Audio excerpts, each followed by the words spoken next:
thinking about? Mortgage. Damn it. Money pouring out. And I felt a lump. I know cancer when I feel it. Where is she? What is she up to? Never calling, never saying a word. Stress. It is everyone's inferno, bedeviling our minds, igniting our nights, upending our equilibrium. But it hasn't always been so. Once, its purpose was to save us. If you're a normal mammal, what stress is about is 3 minutes of screaming terror on the savannah, after which it's either over with or you're over with. But everything changed. What once helped us survive has now become the scourge of our lives.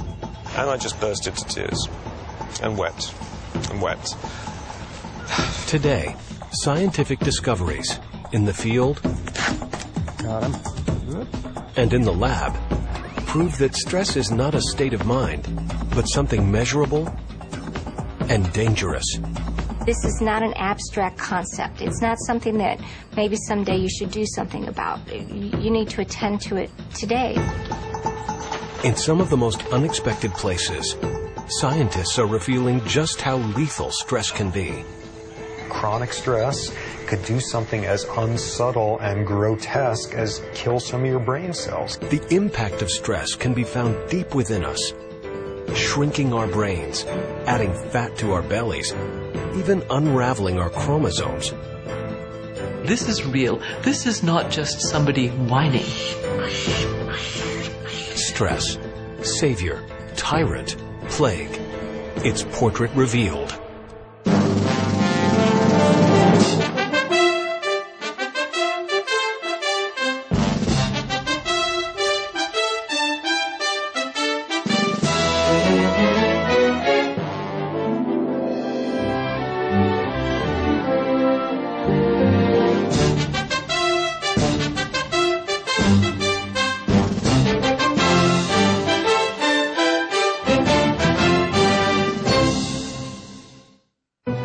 This program was made possible by contributions to your PBS station from viewers like you.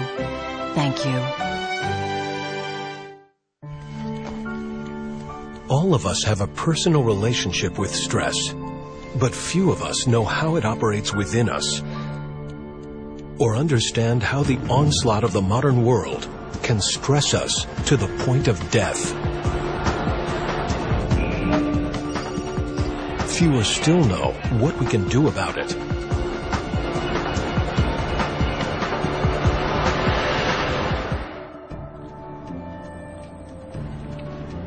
But over the last 3 decades, Stanford University neurobiologist Robert Sapolsky has been advancing our understanding of stress, how it impacts our bodies, and how our social standing can make us more or less susceptible.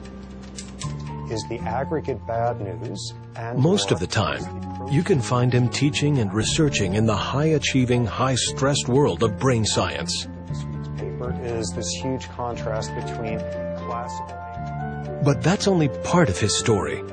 For a few weeks every year or so, Sapolsky shifts his lab to a place more than 9,000 miles away, on the plains of the Masai Mara Reserve in Kenya, East Africa.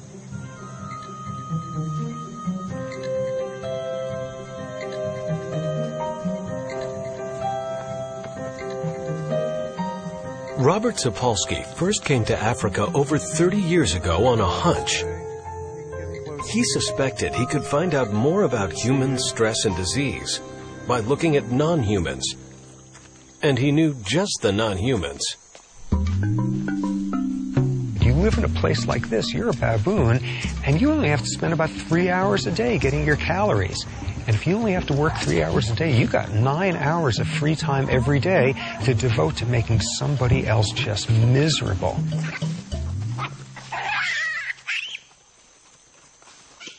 They're not being stressed by lions chasing them all the time. They're being stressed by each other. They're being stressed by social and psychological tumult invented by their own species. They're a perfect model for westernized stress-related disease. To determine just what toll stress was taking on their bodies, Sapolsky wanted to look inside these wild baboons at the cellular level for the very first time. To do this, he would have to take their blood in the most unassuming way. Basically, what you're trying to do is anesthetize a baboon without him knowing it's coming. Because you don't want to have any of this anticipatory stress. So you can't just, get in your Jeep and chase the baboon up and down the field for 3 hours and finally, when he's winded, dart him with an anesthetic. Now, the big advantages of a blowgun are that it's pretty much silent and it hasn't a whole lot in the way of moving parts, but the big drawback is it doesn't go very far. So what you spend just a bizarre amount of time doing is trying to figure out how to look nonchalant around a baboon. Got him. Time. Okay, he is wobbling now. Okay, whoop, here he goes. From each baboon blood sample, Robert measured levels of hormones central to the stress response. Well, to make sense of what's happening in your body, you've got these two hormones that are the workhorses of the whole stress response. One of them, we all know, adrenaline, American version epinephrine. The other is a less-known hormone called glucocorticoids. It comes out of the adrenal gland along with adrenaline, and these are the two backbones of the stress response. That stress response and those two hormones are critical to our survival. Because what stress is about is somebody is very intent on eating you, or you are very intent on eating somebody, and there's an immediate crisis going on. When you run for your life, basics are all that matter. Lungs work overtime to pump mammoth quantities of oxygen into the bloodstream. The heart races to pump that oxygen throughout the body, so muscles respond instantly. You need your blood pressure up to deliver that energy. You need to turn off anything that's not essential. Growth, reproduction, you're running for your life. This is no time to ovulate. Tissue repair, all that sort of thing. Do it later if there is a later. When the zebra escapes, its stress response shuts down. But human beings can't seem to find their off switch. We turn on the exact same stress response for purely psychological states, thinking about the ozone layer, the taxes coming up, mortality, 30-year mortgages. We turn on the same stress response, and the key difference there is we're not doing it for a real physiological reason, and we're doing it nonstop. By not turning off the stress response when reacting to life's traffic jams, we wallow in a corrosive bath of hormones. Even though it's not life or death, we hyperventilate, our hearts pound, muscles tense. Ironically, after a while, the stress response is more damaging than the stressor itself because the stressor is some psychological nonsense that you're falling for. No zebra on Earth running for its life would understand why fear of speaking in public would cause you to secrete the same hormones that it's doing at that point to save its life. Stress is the body's way of rising to a challenge, whether the challenge is life-threatening, trivial, or fun. You get the right amount of stress and we call it stimulation. The goal in life isn't to get rid of stress. The goal in life is to have the right type of stress, because when it's the right type, we love it. We jump out of our seats to experience it. We pay good money to get stressed that way. It tends to be a moderate stressor, where you got a stressor that's transient. It's not for nothing roller coaster rides are not 3 weeks long. And most of all, what they're about is you relinquish a little bit of control in a setting that overall feels safe.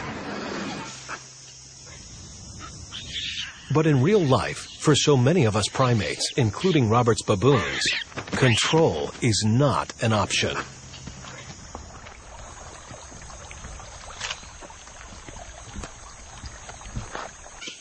So you get some big male who loses a fight and chases a subadult who bites an adult female who slaps a juvenile who knocks an infant out of a tree, all in 15 seconds. So insofar as a huge component of stress is lack of control, lack of predictability, you're sitting there and you're just watching the zebra, and somebody else is having a bad day, and it's your rear end that's going to get slashed. So tremendously psychologically stressful for the folks further down on the hierarchy. One of Robert's early revelations was identifying the link between stress and hierarchy in baboons. Some baboon troops are over 100 strong. Like us, they have evolved large brains to navigate the complexities of large societies. Survival here requires a kind of baboon political savvy, with the most cunning and aggressive males gaining top rank and all the perks. Females for the choosing, all the food they can eat, and an endless retinue of willing groomers. Every male knows where he stands in society, who can torture him, whom he can torture, and who in turn the torturee can torture. Well, this sounds like a terrible thing to confess after 30 years, but I don't actually like baboons all that much. I mean, there's been individual guys over the years who I absolutely love, but they're these schemy, backstabbing, Machiavellian bastards. They're awful to each other. So they're great for my science. I mean, I'm not out here to commune with them. They're perfect for what I study. 22 years ago, at the age of 30, Sapolsky's landmark research earned him the MacArthur Foundation's Genius Fellowship. His early work, measuring stress hormones from extracted blood, led to two remarkable discoveries. A baboon's rank determined the level of stress hormone in his system. So if you're a dominant male, you can expect your stress hormones to be low. And if you're submissive, much higher. But there was an even more revealing find. In Sapolsky's sample, low rankers, the have-nots, had increased heart rates and higher blood pressure. This was the first time anyone had linked stress to the deteriorating health of a primate in the wild. Basically, if you're, a stressed, unhealthy baboon in a typical troop, high blood pressure, elevated levels of stress hormones, you have an immune system that doesn't work as well, your reproductive system is more vulnerable to being knocked out of whack, your brain chemistry is one that bears some similarity to what you see in clinically depressed humans, and all that stuff, those are not predictors of a hale and hearty old age.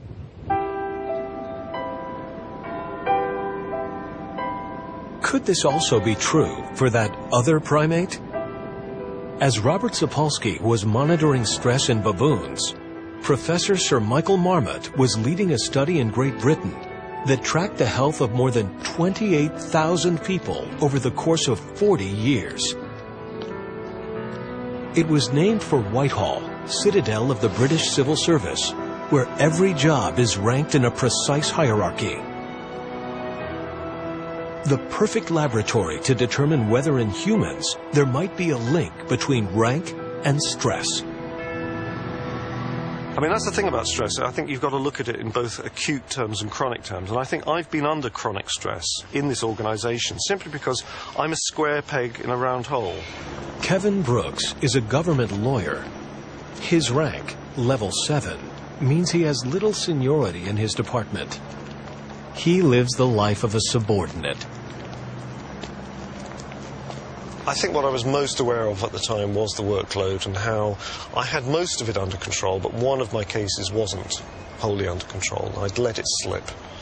And it was a bit like, being in a car and hitting an ice patch and skidding. But nonetheless, I came in Monday morning, and my immediate manager, let's call him Ben, Ben wants a word with you. So we find a room, he shuts the door, then he says, you know what you've done. You know what happened while you were away. We couldn't find one of your files. Do you know what that meant? He just gave me a darn good kicking, psychologically. He did me over. And at the end of it, it was more threats. It was, right, this may be a disciplinary matter. So I left the room, crossed over the corridor to my own room, and I just burst into tears and wept and wept.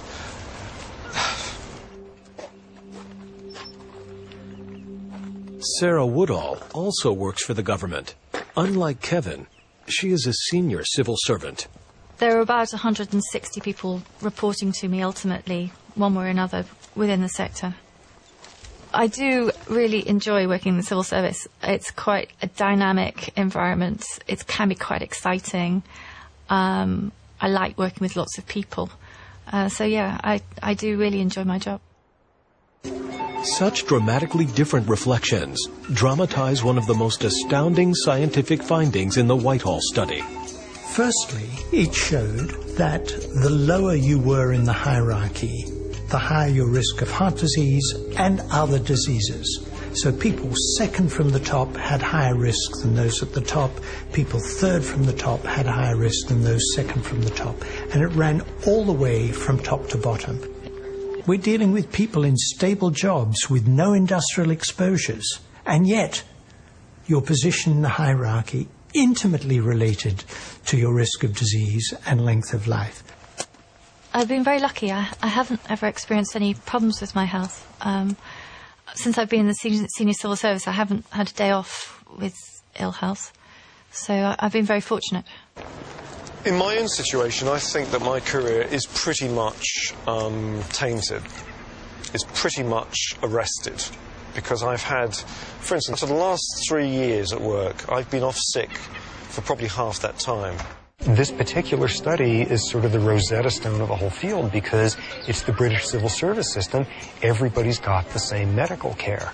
Everybody's got the same universal health care system, just like the baboons. All the baboons eat the same thing. They have the same level of activity. It's not the stuff that, oh, if you're a low-ranking baboon, you smoke too much and you drink too much. And if you're a low-ranking British civil service guy, you never go to the doctor and you don't get preventative vaccines. Both of these studies rule out all those confounds, and they produce virtually identical findings. On both sides of the primate divide, there are soul-wrenching stories and life-threatening consequences. For every subordinate like Kevin living a life of baboon uncertainty, there is an alpha strutting his stuff, glorying in power over someone else, someone unsuspecting, someone low-ranking.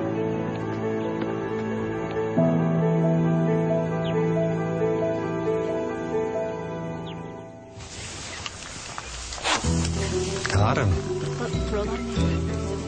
1246. Do either of you see where the dart is? Yeah, I do. Okay, guys, who do you think's higher ranking?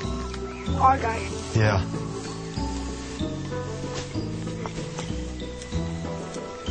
Watch carefully. Make sure the other guy doesn't hassle him. This year, Robert brought his family to Africa. His wife, neuropsychologist Lisa Scher Sapolsky, has also done extensive research with baboons. And for the first time, they brought along their kids, Benjamin and Rachel.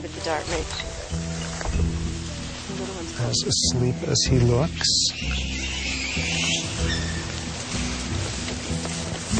You know, all the baboons are perfectly willing to get very freaked out by a human coming over and touching one of these guys, but cover him with a burlap and he doesn't exist anymore. Oh my God, he's there, he's there. Oh, not there anymore. Okay. So this is not quite like take your kids to work day, but you know, this is a pretty central feature of who I am by now and who my wife and I are. And you know, if our kids want to know where we came from, this is pretty fundamental. As in previous seasons, Robert measures how individuals at every level of the baboon hierarchy react to and recover from stress. So what we're doing, we're now going to challenge the system with increasing doses of epinephrine.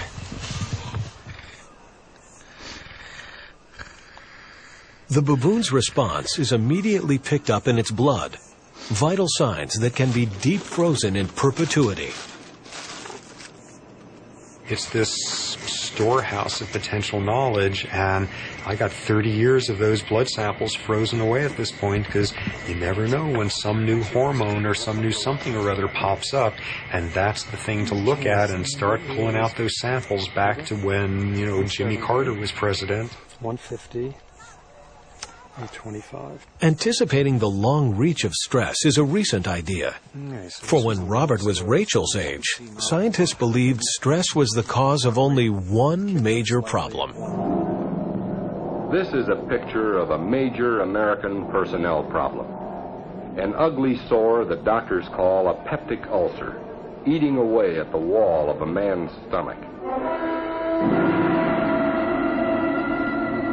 Those stomach pains that you talk about, the gnawing, the burning, those are obvious symptoms of gastric ulcer.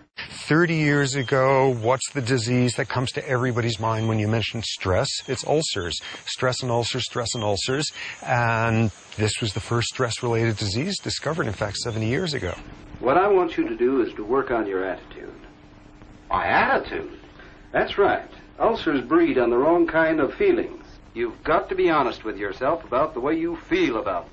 Finding a new doctor sounds like a better answer to me. The connection between stress and ulcers was mainstream medical gospel until the early 1980s. Then, Australian researchers identified a bacteria as the major cause of ulcers. And this overthrew the entire field. It's got nothing to do with stress. It's a bacterial disorder. And I'm willing to bet half the gastroenterologists on earth, when they heard about this, went out and celebrated that night.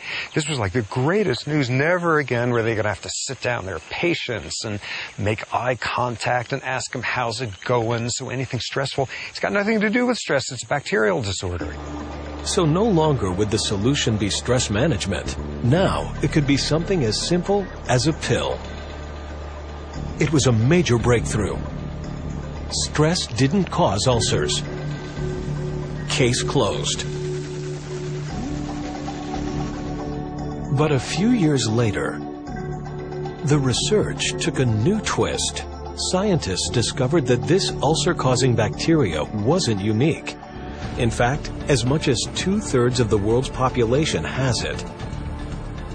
So why do only a fraction of these people develop ulcers? Research revealed that when stressed, the body begins shutting down all non-essential systems, including the immune system.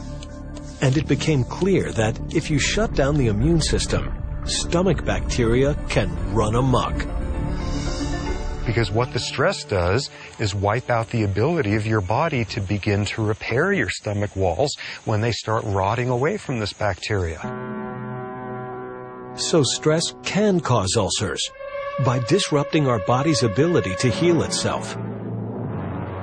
If stress can undermine the immune system, what other havoc can it wreak?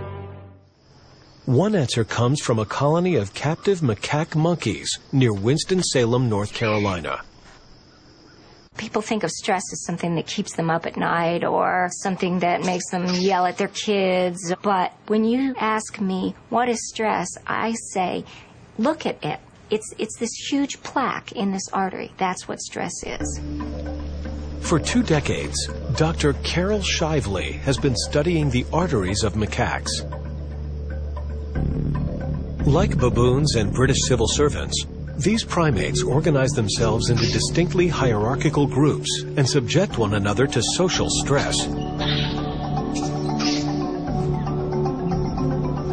Stress hormones can trigger an intense negative cardiovascular response, a pounding heart, and increased blood pressure. So if stress follows rank, would the cardiovascular system of a high-ranking macaque, call him a primate CEO, be different from his subordinate? When Shively looked at the arteries of a dominant monkey, one with little history of stress, its arteries were clean. But a subordinate monkey's arteries told a grim tale. A subordinate artery has lots more atherosclerosis built up inside it than a dominant artery is. Stress and the resulting flood of hormones had increased blood pressure, damaging artery walls, making them repositories for plaque. So now when you feel threatened, your arteries don't expand and your heart muscle doesn't get more blood, and that can lead to a heart attack. This is not an abstract concept. It's not something that maybe someday you should do something about. You need to attend to it today because it's affecting the way your body functions. And stress today will affect your health tomorrow and for years to come. Social and psychological stress, whether macaque, human, or baboon, can clog our arteries, restrict blood flow, jeopardize the health of our heart. And that's just the beginning of stress's deadly curse.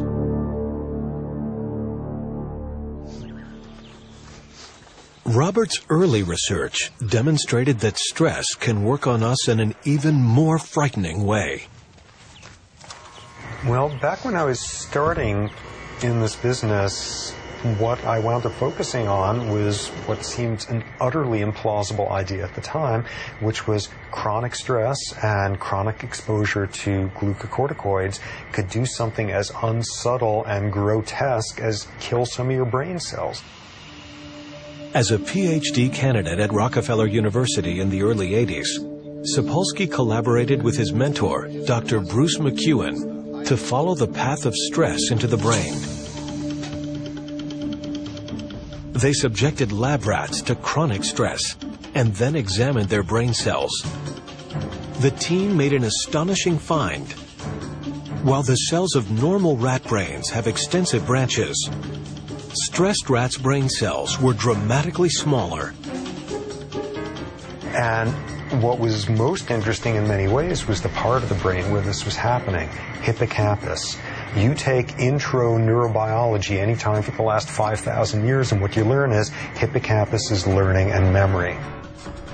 Stress in these rats shrank the part of their brain responsible for memory. Stress affects memory in two ways. Chronic stress can actually change brain circuits so that we lose the capacity to remember things as we need to.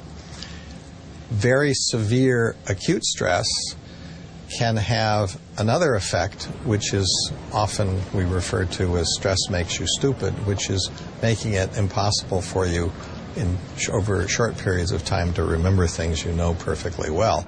We all know that phenomenon. We all know that one from back when we stressed ourselves by not getting any sleep at all, and the next morning at 9 o'clock, we couldn't remember a single thing for that final exam.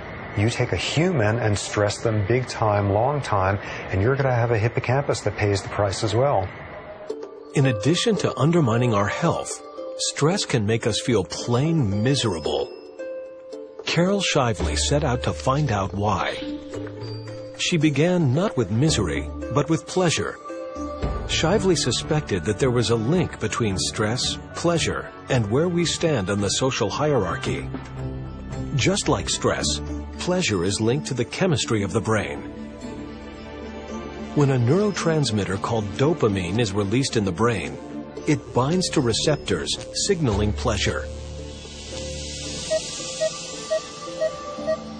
Shively used a PET scanner to examine the brain of a non-stressed primate. Our primate's CEO. What we see is that the brains of dominant monkeys light up bright with lots of dopamine binding in this area that's so important to reward and feeling pleasure about life. Shively then looked at the subordinate's brain. What we discovered is that the brains of the subordinate monkeys are very, very dull because there's much less receptor binding going on in this area.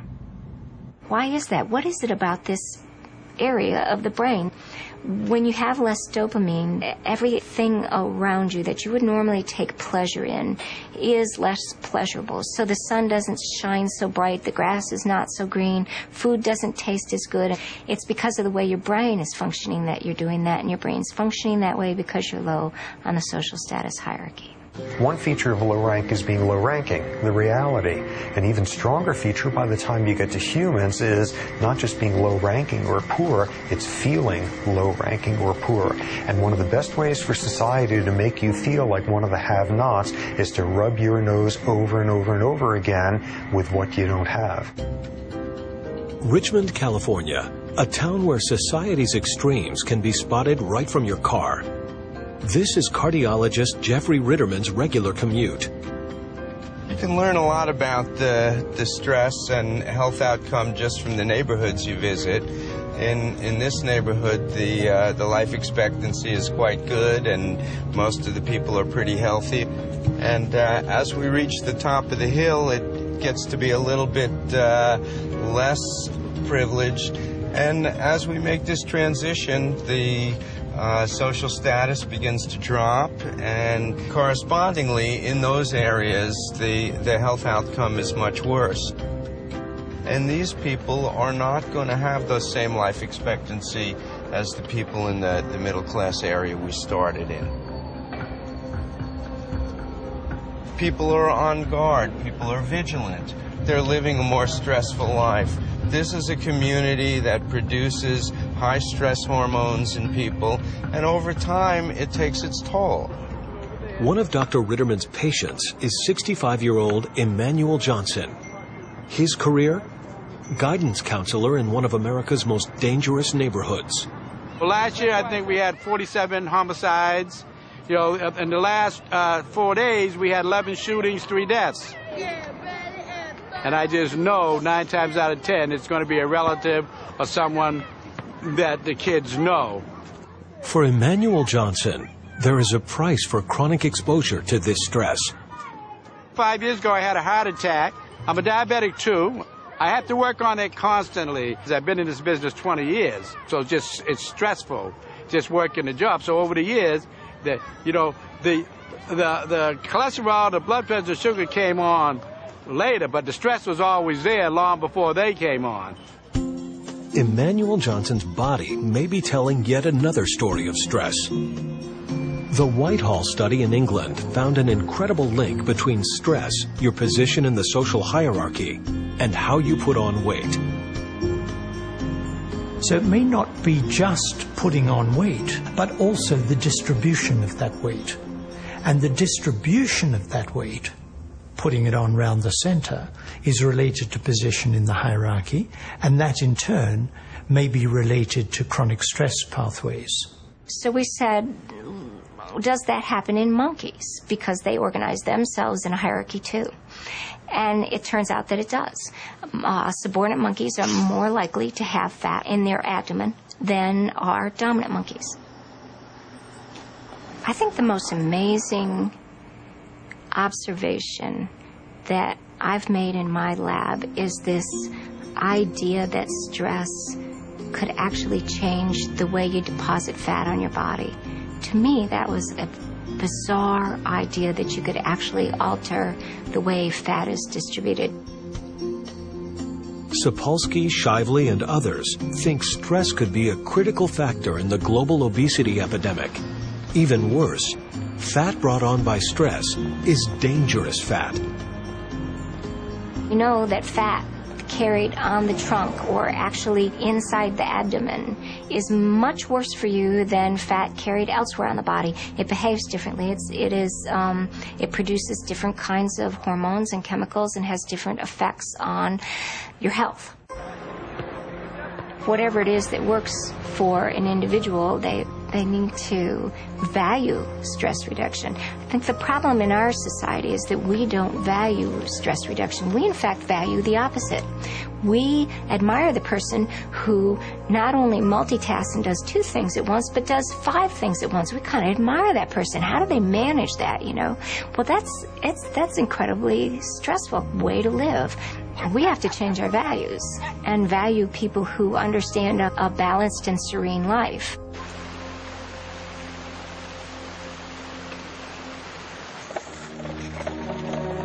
One heartbreaking moment in history reveals that stress may, in fact, damage us long before we are even aware.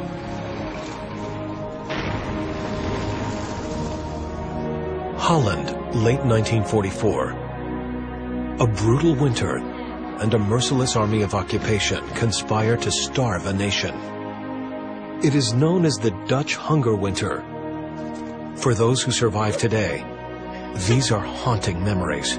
Ik had niks. Ik kon hem niet zelf voeden meer. Het leek wel of ik de tering had, zo ziek was ik. En dan moet je voor zo'n kind gaan zorgen. Vond ik heel erg. Dat heb ik gedaan op de Dam, naast het paleis.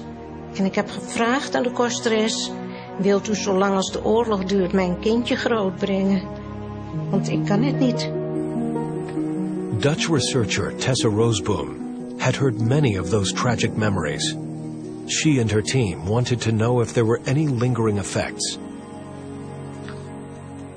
Roseboom knew that our bodies respond to famine in much the same way they respond to other stressors. So she set out to see if the fetuses of women pregnant during these arduous days could possibly be affected by stress. Because of meticulous record-keeping by the Dutch, Roseboom was able to identify over 2,400 people who could have been impacted. She and her team analyzed the data from those born during and after the famine and came to a surprising conclusion. I think that you could say that these babies were exposed to stress in fetal life, and they're still suffering the consequences of that now, 60 years later. Many of the Dutch hunger winter children live today, all in their 60s. Many still bear the scars of war. We found that babies who were conceived during the famine have an increased risk of cardiovascular disease. They have more hypercholesterolemia. They are more responsive to stress. And they generally are in poorer health than people who were born before the famine or conceived after it.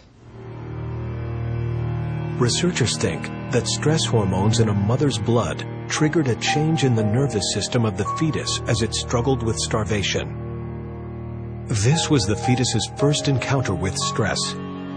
6 decades later, the bodies of these Dutch hunger winter children still haven't forgotten.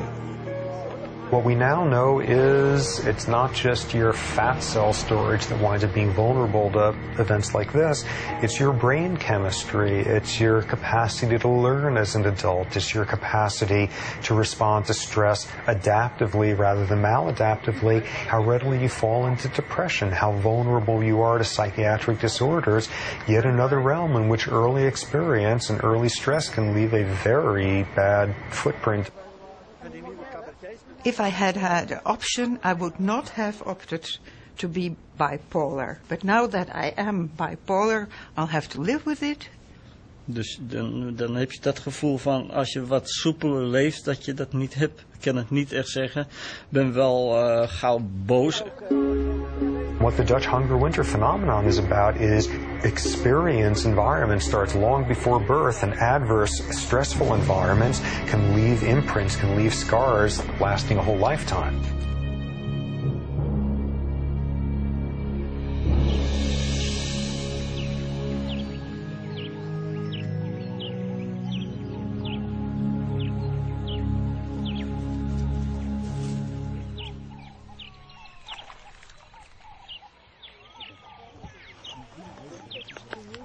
We're just taking fingerprints because no baboon has the same fingerprints as another one. So we just took Coney bears, and I'm hoping to go over to Riff and get his. During this year's multi-generational research, Robert, who has spent his career documenting stress's effects on the individual and on the cell, tracks the trail of stress even deeper into our bodies. One of the most interesting new directions of stress research is taking the effects of stress down to a nuts and bolts level of how cells work, how genes work, that half a dozen years ago nobody could have imagined. The once unimaginable genetic structures called telomeres, which protect the ends of our chromosomes from fraying. As we age, our telomeres shorten. What's interesting is stress, by way of stress hormones, can accelerate the shortening of telomeres. So the assumption is for the exact same aged guys, if you're a low-ranking guy who's just marinating in stress hormones, your telomeres are going to be shorter. So how does this formidable finding apply to us? San Rafael, California. Once a week, Janet Lawson keeps a very important appointment. She joins other mothers who share circumstances that produce chronic, unremitting stress. But she loses her balance, and that's the scary part. So we just went out actually last night and bought a new helmet just for fun. I found that as she's getting older and wanting more independence, it's getting harder. Each of these women is mother to a disabled child. And then for us, my son's only 8, and there's enough I can handle, and I don't allow myself to go too much out. I can't. I had a friend recently who said to me, I think you really should consider putting Lexi in a home. And that was really stressful in and of itself to think, wow. So, sorry. No, don't be sorry, honey. So I was like, wow, how could you even say that? She's, a little girlfriend. She's, even though she can't really communicate, she loves. She loves. She loves. She loves life. She loves. These remarkable women came to the attention of biologist Dr. Elizabeth Blackburn. I didn't directly know the individuals, but I know the stories. I'm a mother myself, and so when I heard about this cohort, I really thought it was worthwhile finding out what really is happening at the heart of the cells in these mothers who are doing such a difficult thing for such a long time. Dr. Blackburn is a leader in the field of telomere research. We have 46 chromosomes, and they're capped off at each end by telomeres. Nobody knew in humans whether telomeres and their fraying down over life would be affected by chronic stress. And so we decided we would look at this cohort of chronically stressed mothers, and we decided to ask what's happening to their telomeres and to the maintenance of their telomeres. What we found was the length of the telomeres directly relates to the amount of stress somebody is under and the number of years that they've been under the stress. Such stressed mothers became the focus of a study by Dr. Blackburn's colleague, psychologist Alyssa Eppel. Mothers of young children are a highly stressed group. They're often balancing competing demands like work and child rearing, and often don't have time to take care of themselves. So if you add on top of that the extra burden of caring for a child with special needs, it can be overwhelming. It can tax the very reserves that sustain people. And if they're stressed, if they report stress, they tend to die earlier. These women have shortened telomeres, decreased activity of this enzyme, and very, very rough number for every year you were taking care of a chronically ill child, you got roughly 6 years worth of aging. This is real. This is not just somebody whining. This is real, medically serious aging going on, and we can see that it's actually caused by the chronic stress. But there is hope. Dr. Blackburn co-discovered an enzyme, telomerase, that can repair the damage. It's what I always call it, the threat of hope. Preliminary data suggests that a meeting of minds such as this may actually have a health benefit by stimulating the healing effects of telomerase. And laugh. And laugh. If you don't laugh, forget it. You can't handle it. What I found is that the humor is something, there's a certain level of black humor that we have about our kids that only we appreciate. We're the only ones who get the jokes, and in a way, we're the only ones who are allowed to laugh at the jokes. One of the questions in the stress field is, what are the active ingredients that reduce stress and that promote longevity and compassion and caring for others may be one of those most important ingredients. So those may be the factors that promote longevity and increase telomerase and keep our cells rejuvenating and regenerating. So perhaps connecting with and helping others can help us to mend ourselves and maybe even live longer, healthier lives. 20 years ago, Robert got a shocking preview of this idea.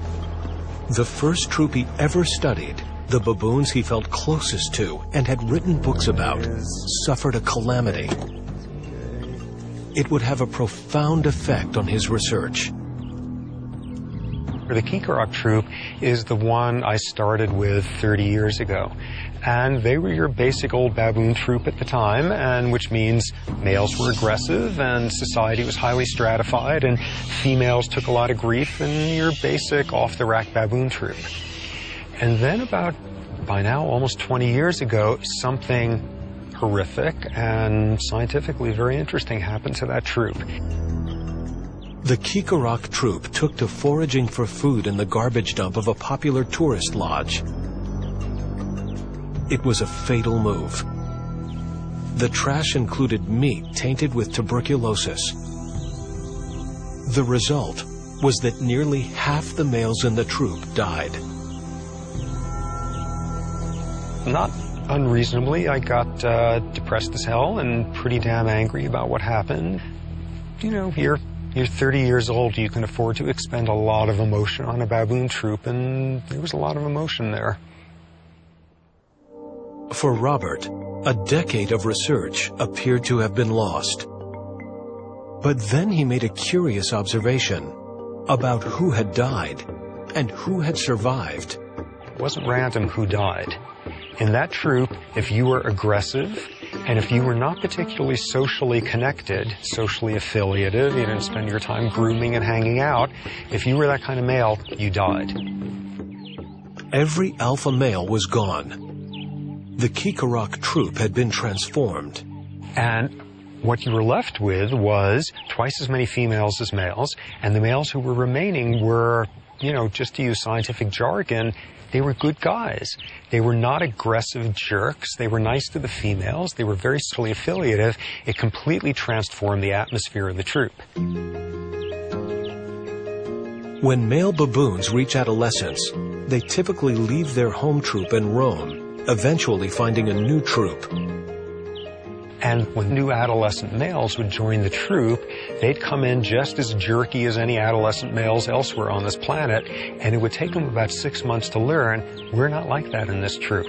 We don't do stuff like that. We're not that aggressive. We spend more time grooming each other. Males are calmer with each other. You do not dump on a female if you're in a bad mood. And it takes these new guys about 6 months, and they assimilate this style, and you have baboon culture, and this particular troop has a culture of very low levels of aggression and high levels of social affiliation, and they're doing that 20 years later. And so the tragedy had provided Robert with a fundamental lesson, not just about cells, but how the absence of stress could impact society. Do these guys have the same problems with high blood pressure? Nope. Do these guys have the same problems with brain chemistry related to anxiety, stress hormone levels? Not at all. It's not just your rank, it's what your rank means in your society. And the same is true for humans, with only a slight variation. We belong to multiple hierarchies, and you may have the worst job in your corporation and no autonomy and control and predictability, but you're the captain of the company softball team that year, and you better bet you are going to have all sorts of psychological means to decide it's just a job, 9 to 5, that's not what the world is about. What the world's about is softball, I'm the head of my team, people look up to me, and you come out of that deciding you are on top of the hierarchy that matters to you.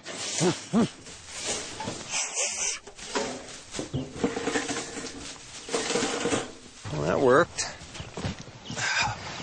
And lots of baboon poop. Which, under the right circumstances with the right season's experiment, is a gold mine. Unfortunately, this time around, it's just a cage to have to clean now.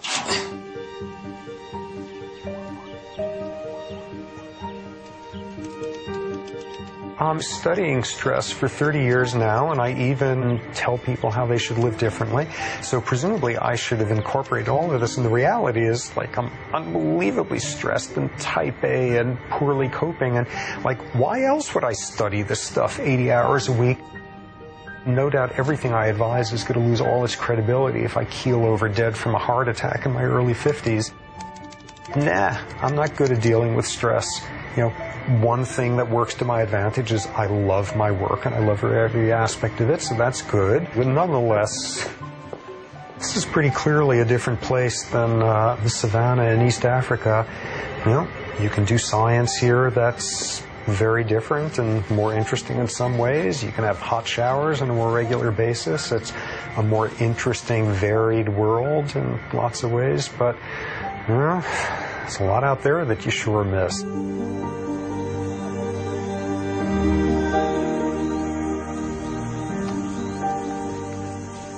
It is a pretty miraculous place where every meal tastes good and you're 10 times more aware of every sensation. This is a hard place to come to year after year without getting, I think, a very different metabolism and temperament. I'm more extroverted here. I'm more happy. It's a hard place not to be happy.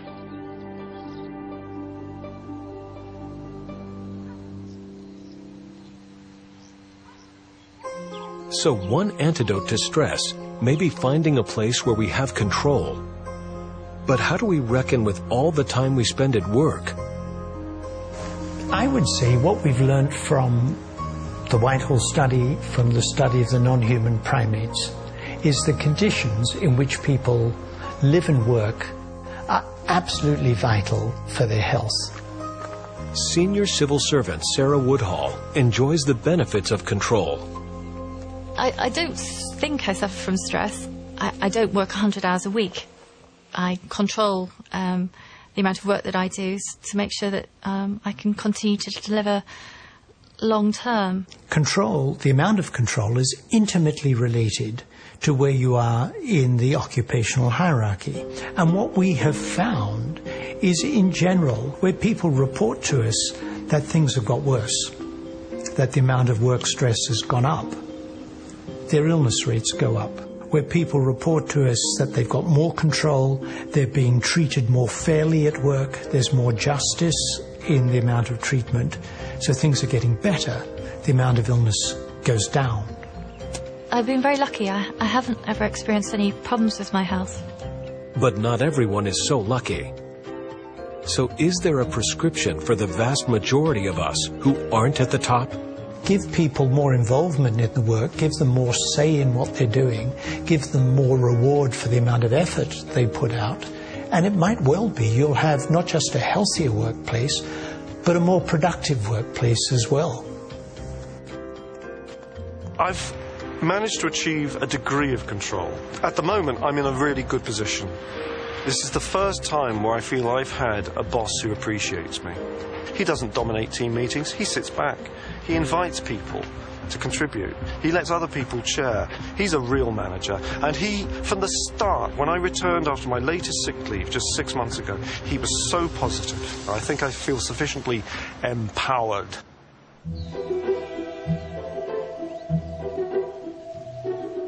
Who would have imagined that Robert's baboons would point us humans towards a stress-free utopia? This may sound a little fanciful, but I think what we're trying to create is a better society. The implications, both of the baboons and of the British civil servants, is how can we create a society that has the conditions that allow people to flourish? And that's where this is heading, to create a better society that promotes human flourishing. So what do baboons teach the average person in there? Don't bite somebody because you're having a bad day. Don't displace them in any sort of manner. Social affiliation is a remarkably powerful thing, and that's said by somebody who lives in a world where ambition and drive and type A-ness and all of that sort of thing dominates. Those things are real important, and one of the greatest forms of sociality is giving rather than receiving, and all of those things make for a better world. Another one of the things that baboons teach us is if they're able to, in one generation, transform what are supposed to be textbook social systems sort of engraved in stone, we don't have an excuse when we say there's certain inevitabilities about human social systems. And so, the haunting question that endures from Robert's life work: are we brave enough to learn from a baboon? The Keekarok troop didn't just survive without stress, they thrived. Can we?